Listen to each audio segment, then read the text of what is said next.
Yes, so my name is Ohtonen. I work as a chief curator of exhibitions here at the Finnish Museum of Photography. Warmly welcome you also on behalf of myself and the museum. So nice to be talking with Tianjun and hearing about your work. We've been talking about it a couple of times in the last few years, and I look forward to seeing also what you've been doing during your residency period. We agreed that you would first talk a bit about your practice in general and maybe show a few of your earlier works so that we can see like where you've been coming from, and then we'll look at a few projects in detail. Yes. Hi, my name is Tianjun Li, and I'm an artist living in Finland, and I'm very happy to have Orlan join me in this conversation. And I will firstly start with a general idea of my practice. I'm mostly working with mediums such as photography and video, and also I work as a vocalist myself. So I do this experimenting with the human voice and the sound as part of my whole practice. And in this ongoing process of my practice, I was very happy to explore more and more those interconnection between the imagery and also what we hear. And also I put these works in exhibition and also as well as in the performances to tell the story in both sensory ways. Yes. Great. You work with very many media, like video, sound, and photography, and you've been doing, like you said, also performance works. Do you want us to ask first to talk more generally about it, or do you want to first show some works to those? I can start already showing some of the works. I can start with my most recent work, which is called The Last Sunset. I recently created last month when I was in the Sali residency. And this work, I studied to have this idea of how do we use the human body and human voice as the vessel for the air sirens. And as a vocalist myself, I started to think maybe the up and down, the melody of the ongoing sirens has this similarity to our human vocals. So I started to integrate this sound combining with my own voice. This work with shot in the last day of the lunar solaris new year. And so I set up my cameras, 2 cameras at the same time.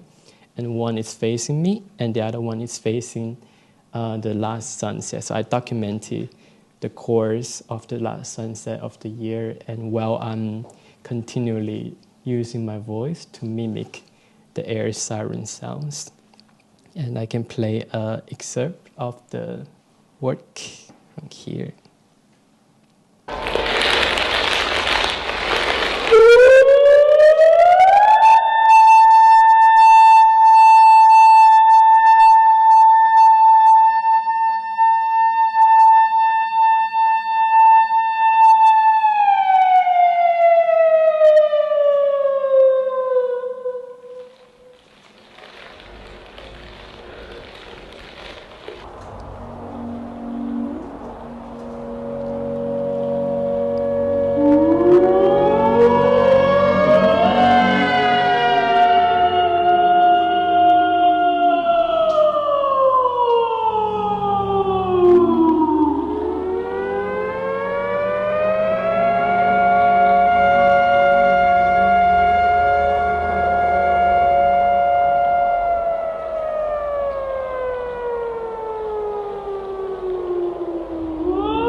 It's 30 minutes, so it's the duration of the sunset.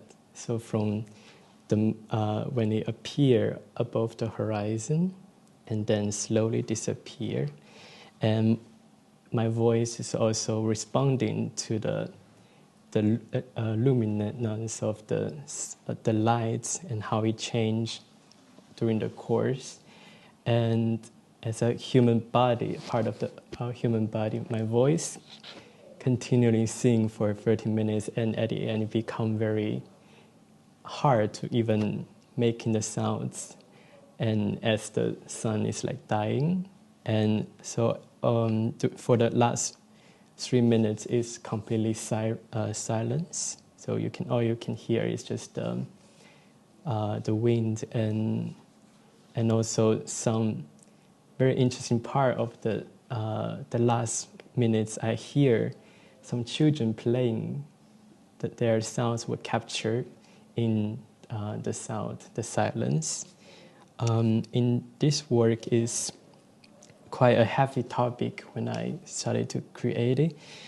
You can also hear there are some soundscapes in this video work that I wanted to use the soundscape kind of to connect it to the sun as a very high and untouchable being over there.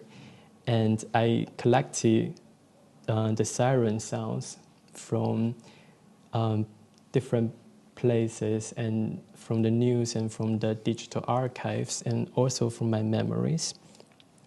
And I made all of the sounds, and I realized, just like human voice, when I don't need to say a word in the voice, I can just sing like this, but the sound itself can just revoke the memory in everyone's bodily, and it's also, for the siren sounds itself, is a global signal that triggers everyone. So just like the voice is also a common language for so many people to be connected and to rethink what's going on happening now, and to think out the uncertainty of the future, just like the last sunset. What about the new year? And something that is what I've been thinking about. And when I started to edit those soundscapes, it's also a heavy process to research the archives. I can play a little bit from this. And they're from different parts of the world.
And all of those clips become this digital archive that speaks to so many people. And I found that this universal signal are very important and connected to our very own memory, and that's why I'm using my voice to responding to the sounds. And after I collected those sounds, I use the sound machine learning to relearn, to reprocess those archives into undeniable soundscape that is connected together and kind of like a symphony in a way that is continuing going on. And in the clips you can see one clips from my very own personal memory, and it's this one that which is the earliest memory of me hearing these sirens that left me with very deep impression. That I remember when I was in the primary school, and there was in 2008 there was an earthquake happened in China, and a very horrible one.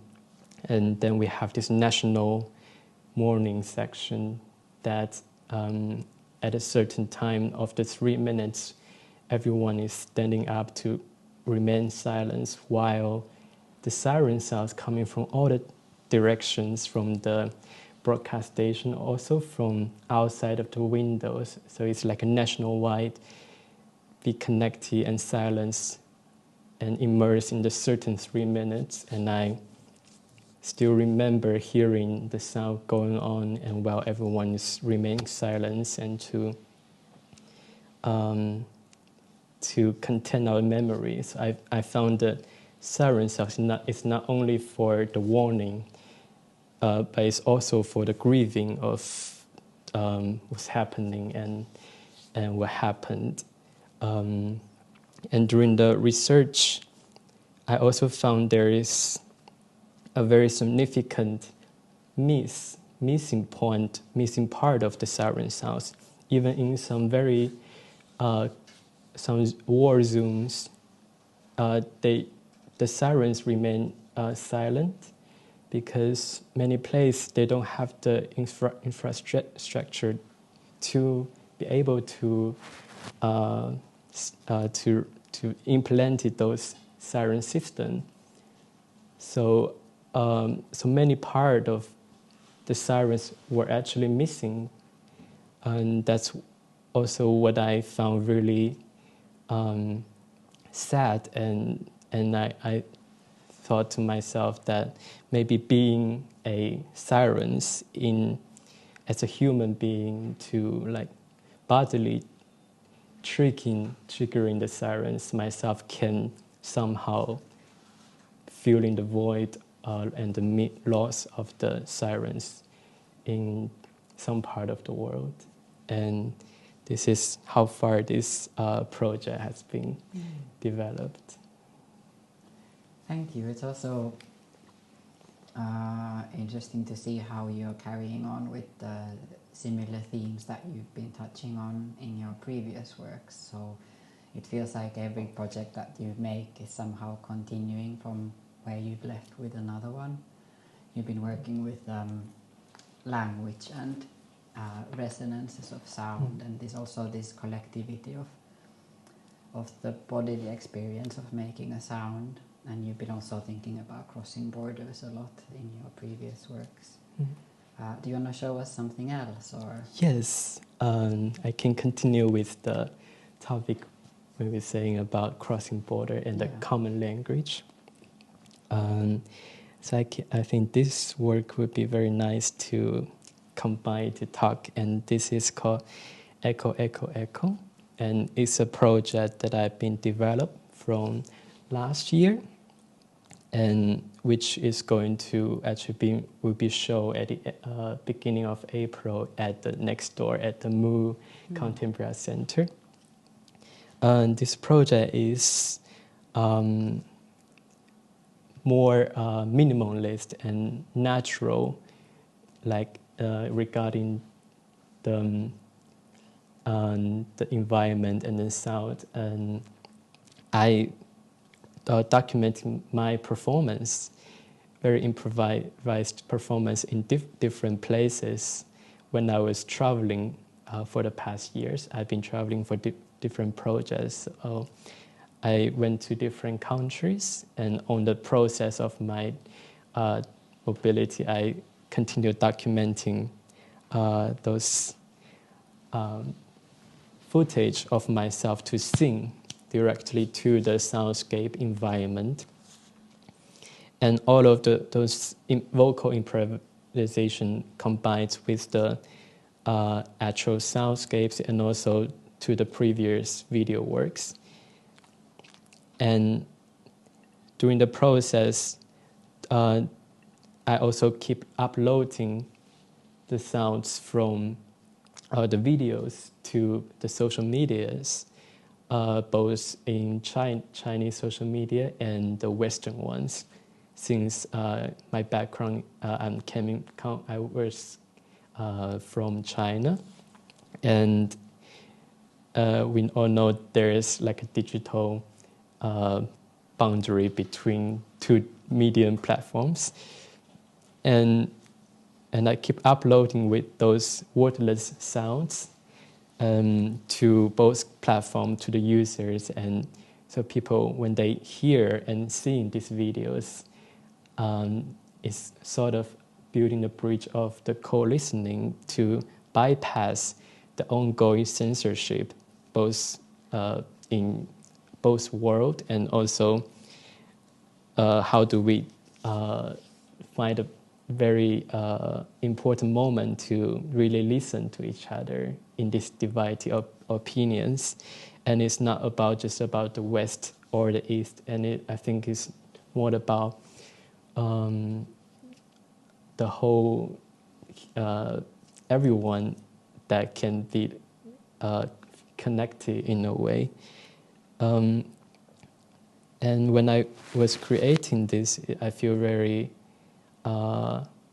relaxed and happy, because it's very straightforward and simple in a way to just to in a dialogue as a human being in this changing world, and all of different locations, they were connected in a way.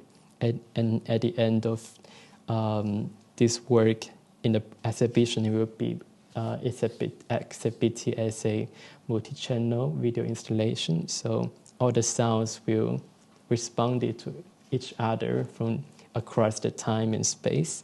And I have a little excerpt.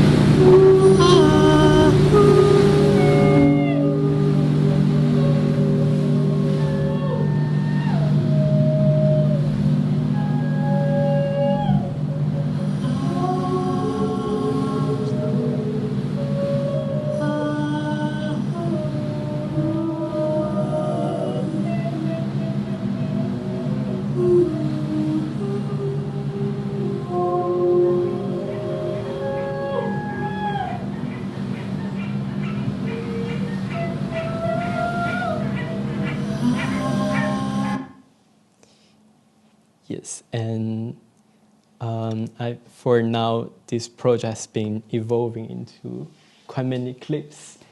So it's going to be around longer time, but some part of could be more silence without the vocals. So you can also hear the bird sounds, maybe from Mallorca, that is responding to the birds in Finland. And I found it also very interesting to see how the season change across this journey. Yes, and I feel like this is also a way of in search of the common language within the human voice and those footage that they don't need to be a lot of written text to make people be understand what's about a word, but it's more in a straightforward sensory way that they can feel connected to. Thank you. So just a question, I'm interested now to know, like, so if you play a lot of them, are you thinking that it's gonna be all of them at some point singing together, or it's always a few of you singing at the same time? Yeah, they're kind of sing in different time frames as well. So some part of the installation could be very silent. Yes. And sometimes you can hear missing a little bit from these clips and from that clips, but somehow they are also responding to each other. Yeah, it becomes a little bit like a choir of you. It makes me think of your work that you did with your mother. Is that something that you could share with us, or? Yes, yeah, and I did also a new work that I collaborated with my mom for. I shown in my last exhibition in Tampere in the Nuku Aiga Photographic Center. I invited my mom to participate in this work.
And in this work, also very simple, that I invited my mom to, I firstly record a video of me looking into the camera and to, without saying a word, but just slowly breathe.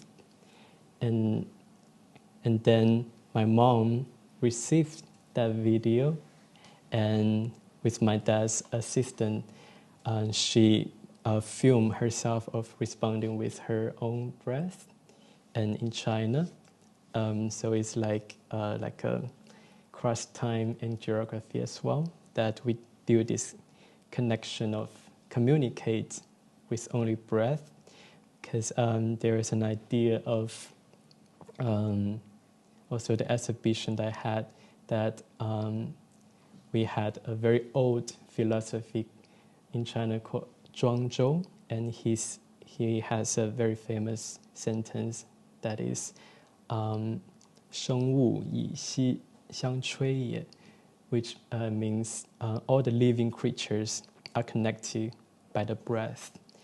And so I feel like through this breath, we don't need any words, but we turn our breath into the wind, carry all of their messages to each other by this process. And when I was creating this and receiving my mom's response, I feel like it's also like a very meditative moment to really communicate with each other in this way.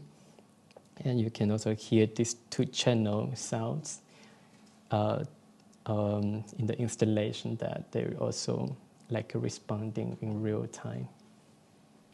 Yeah, it's again somehow you're working with the idea of sound as this very bodily experience, and about with how we as humans create sound. It comes actually, it's like a whole body thing, even though it comes out through our mouths.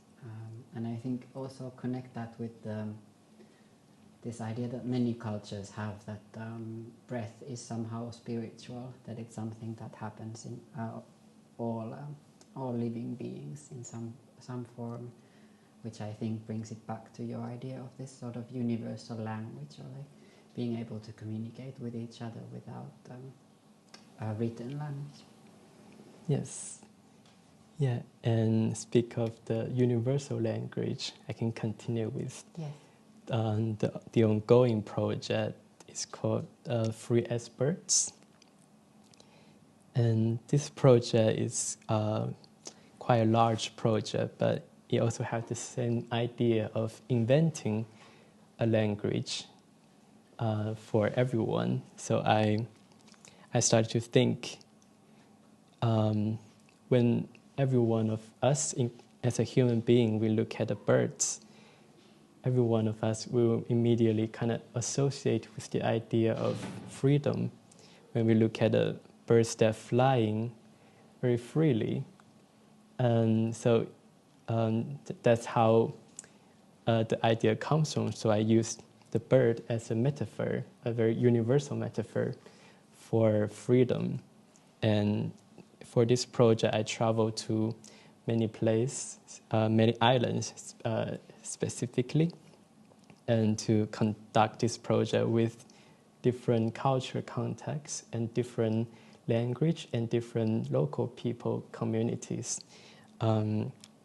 So in this project, I used photography, videos, and also a performative methodology, which is the human voice.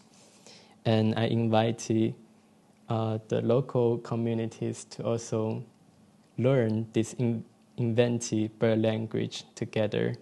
I researched their local songs about birds and also their very unique vocal technique in different places.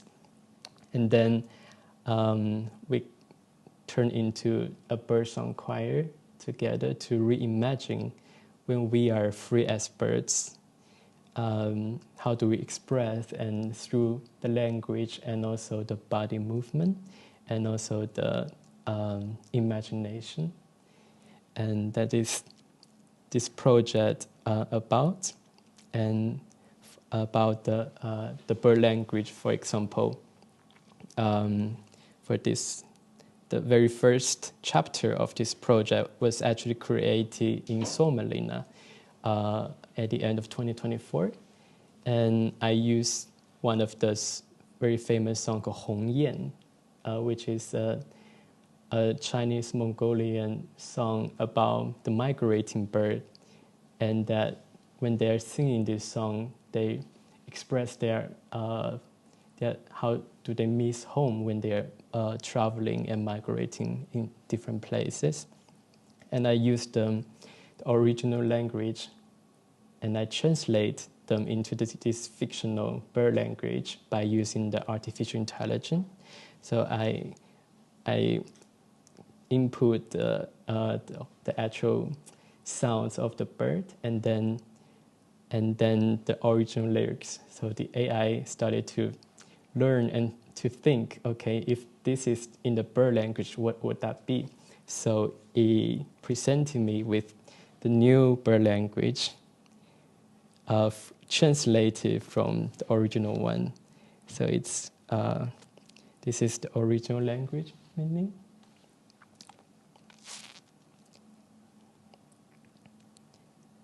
And then it turned this into this new bird lyrics. And then I started to recompose and reproduce the song and to perform live. So I can play from here. And I made this video work on Suomenlinna of me being a bird. I made this bird big, the mouse. And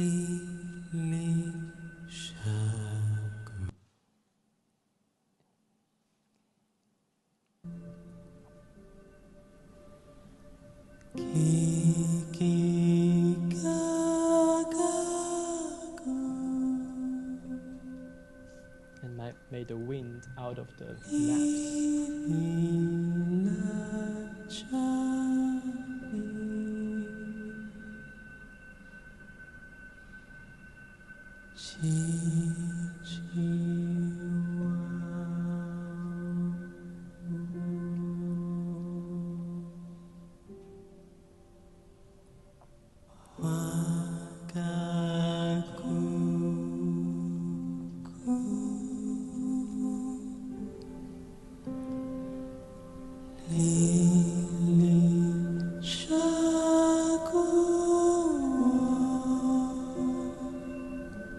And I perform as a migrating bird in their behavior on the island. And on the last part of this work, I use the metaphor of the border, that when the birds are crossing the border freely, but as a human being itself, ourselves, the border is physical for us.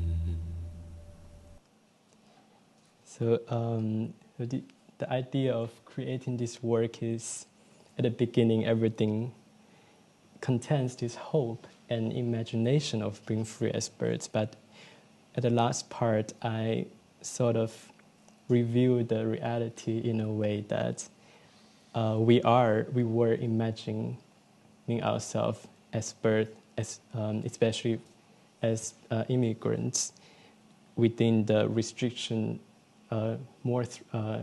like tightening immigrant laws everywhere in Finland and everywhere else, that this aspiration of being as a free bird crossing the borders, it's a hope, but it's also the reality. So, so this is the project, the first work of the Free as Bird project, and also this work is being performed live performance.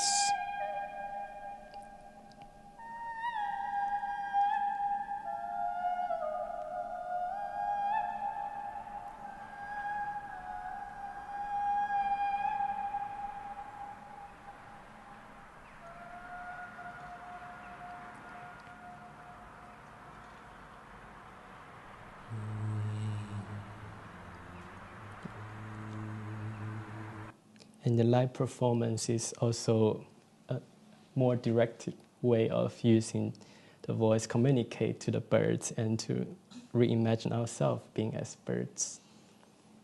Yes. Do you want to still say something about the parts that you made with other people in different contexts? Yes. And after the first chapter, I started to traveling into different islands, because islands, it's always a stopover for many migrating birds. And for example, I collaborated with a local choir in a very small town in Mallorca. And they are mostly elder women. And then I used this projector of the shadow of the birds and to create this kind of shadow play with them to imagine being birds. And we talk and through the interviews and about what's their interpretation of being as a bird, and what's the bird speaks to them when they were children. So it's also very touching for me to see this from outside of my own very own perspective, and they have their very own different ways of understanding birds in their culture. And I found a poem from the local language, Catalan, that about the migratory bird. And when they were growing up, they were also growing in a much less freedom time, where there was also this authoritarianship that happening in their times. So I feel really touched to hearing their opinions, and also we dance, we move and sing as birds together in the new language. And so this work also, the outcome become a series of photography, and also the video work and sound work I integrate in the larger video works and the live performances with their choir sounds.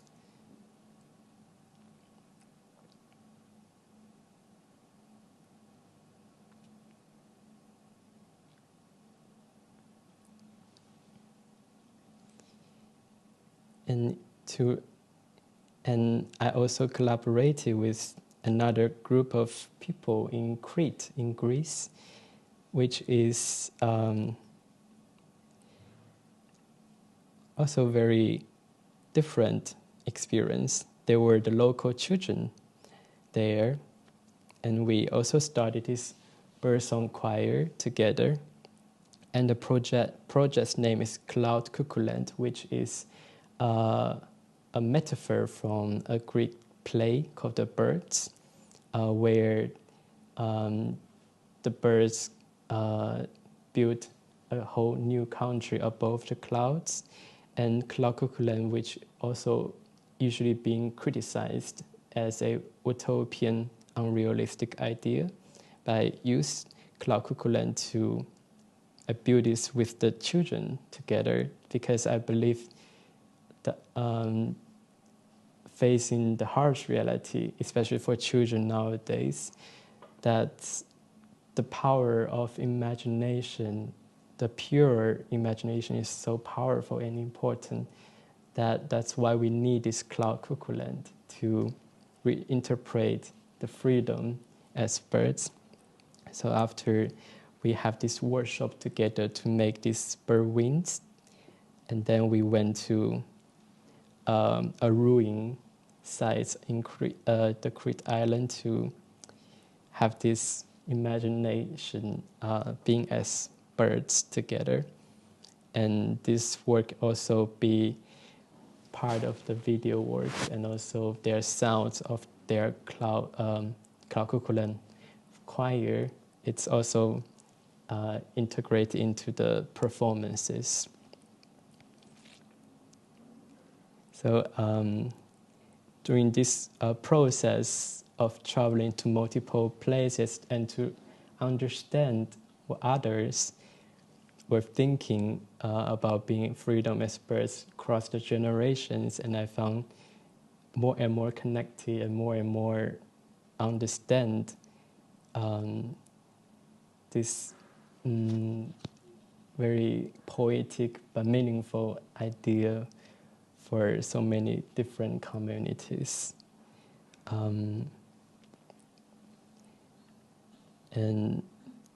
And another project part of this is from the Orlan, an island that is from in Finland. Last summer I did a residency there, and I also found it very interested in, because the island itself used to be a military-based island, and I found this metal structure used to be the gun enforcement, and I found my voice can resonate with the metal structure, and I started to rethink about being a bird, to sing a grieving song to the structure, to reflect and to think the historical violence and also our current conflicts across the world. And I was singing the very famous song by John Lennon, the Imagine, a very famous song for peace, and I use one very short note from the song, which is you, and then I keep singing from there, and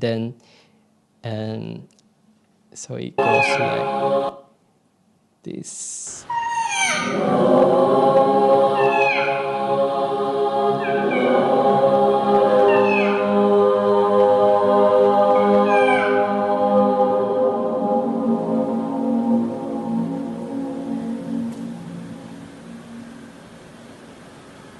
And this is the last part of the video work. And in the last part, I also trained the AI bird hybrid choir to sing as a choir with me. So it's for this journey has been developed, and also some other chapter in different cultures. But I'm happy about this project has been going on, and to explore deeper and wider in so many different contexts, and in the Nordic culture poem residency. And I'm also planning to develop a new chapter of Free as Birds. But at the very first time I was alone doing this video work, but this time I'm inviting the people who has migrating background living in Finland to participate together in this new project. I use the metaphor of bird collision, that we have a lot of glasses in the city. Sometimes they become very invisible for the birds, so they might be crushed onto the invisible glasses. And I found I use this phenomena to be representing people who like a migrating bird, that in the society we're facing a lot of invisible wars as well. So in the upcoming new chapter, we'll be collaborating with these participants. We are all together to express by our body movement how do we encounter this invisible glass, and also our voice to imagine ourselves as birds. Wow, that's a really interesting development. That it's gonna be nice to see what you do with that. We're getting closer to the end of the time. I'm wondering if someone from here would want to ask a question from Tianjun, or I don't know if it's possible. No. You have a I question. will need to ask them, and then maybe you need to repeat it so that the stream will Yes. hear it. I was thinking, as you have multiple different projects with this thematic of the bird, and you work with elderly and the children and yourself, I found it interesting that at no point you specify what type of birds it is. So have you ever thought, or do you have sort of like a bird that is sort of your emblem, or is it imagination, sort of imaginary birds in the same ways as the bird language is imagined, so maybe it doesn't have to exist? And sort of in conjunction with that, as you talk also about sort of the migration, and I was thinking, yes, birds don't carry passports, so if you don't have like the specific type of a bird, so does it translate also to sort of us humans, that we just one block of humans, and yes, we vary, but we don't have to put us in the boxes of nationality or category or whatnot. If you so I'll just summarize a bit.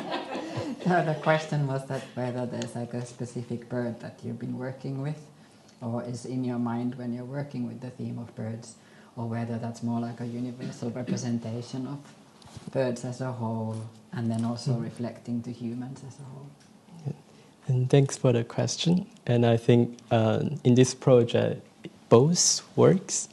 In general, is a general bird language, but in the actual reality, that even the birds themselves have so many species, and they speak different language as well, and they're not actually communicate with different species that functioning like.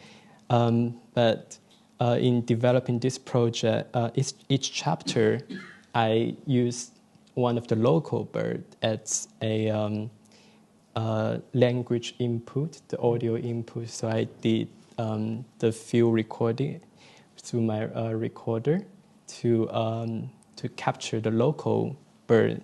How do they sound? And also as a project as a whole, the bird language is more as an imaginative general idea of inventing this language. So, but in reality, it's also quite different that the birds, they have their very own language. Even currently, the scientists are actually researching and using the AI to kind of decode the bird's language, but it seems like it's still a long way to go. But for now, in this project, it's more as a representative metaphor.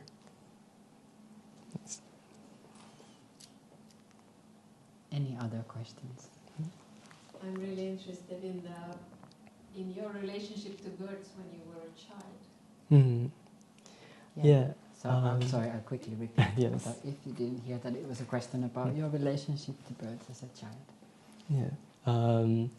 I grew up in a neighborhood which is right next to a very vast, untouched forest.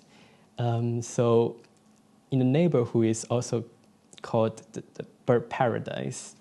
So I grew up with a lot of birds, and in our balcony, we always get visited by sparrows mostly, but we also see a lot of birds and we hear a lot of birds, and since a child, so it become part of my very natural soundscape for me to be growing up with. Actually before, almost at the meantime of my decision to move to Finland, the forest was started to getting demolished because there is a new city planning. They want to build something on the field. So I remember the last time I returned home before going to depart for Finland, and I realized I saw the barren ground, and it feels really empty. It feels so strange because it feels like my neighborhood become a very isolated island, literally, because it used to have a lot of trees around, but it's gone all of a sudden. So I don't hear birds anymore, and I feel, and that's also inspired my another project called Today, Tomorrow, and the Tales from the Wind, which is also a reflection of the lost memory and our human connection to the ecological loss and our very own personal memory of migrating. And that's my very own journey of being as a bird as a kid. Yeah.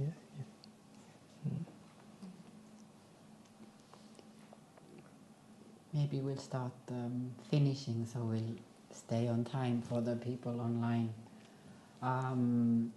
I guess as a final thought, I wanted to say something about how I think it's so remarkable that you work with such a variety of research and topics, and a lot of it is actually quite heavy, like you said yourself, that it's many universally even like heavy topics, and yet you somehow remain to hold on to this hope and poetics of this kind of thinking of a maybe like a more positive perspective in the future. So I was thinking about this as through this idea from this organizer called Mariame Kaba, who says that hope is a practice, and I feel like somehow your practice is very much driven by hope. Now that you were showing these like few works from different moments, and also having seen them in the past, I feel like now somehow it hit me that you're also working somehow with and through hope, and it's such a beautiful thing to have in these times. So, but thank you, Tianjun. Thank you.